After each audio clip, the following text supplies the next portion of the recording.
A day or two, but I think this is the end of this government and we're heading for a new Prime Minister and a general election.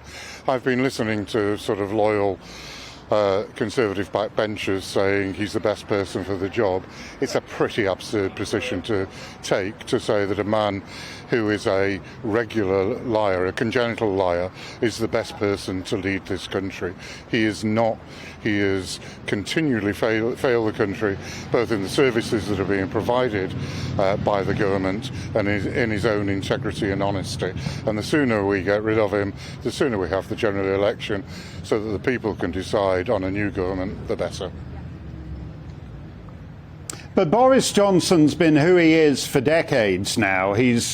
You say he's a congenital liar. If that's true, he's been basically the same congenital lying Boris Johnson his entire adult life, more or less. The Tory party did a deal. They wanted the congenital liar, as you call him, to put Brexit through, and they figured he was the only one who can do it. What's changed?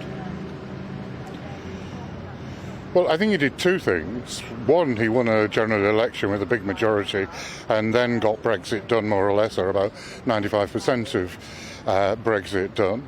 And I think the electorate thought he was a refreshing change from people who thought it was more boring. He tells a good joke, but the joke's worn thin. And people realise that we need a government in this country that is serious about delivering the priorities, whether it's dealing with the cost of living crisis that we're going through, or whether it's dealing with international affairs, or the appalling quality of service we're getting right across the board at the present time. We've got 6 police forces in special measures. One can go on and on. This government simply isn't governing or administering this country properly. So I think that joke's worn thin, and he is the same Boris Johnson, but people have had enough of him. Do you think he'll be gone by the end of the week then? I wouldn't know how quickly the Conservatives will get rid of him, but it will be fairly quickly. I've very little doubt that a majority of Conservative MPs now have had enough and want him to go. There were some Conservative MPs in the privacy of the bars and coffee rooms who were more or less doing a jig when they heard that cabinet ministers were resigning. That's the atmosphere in part of the Conservative Party.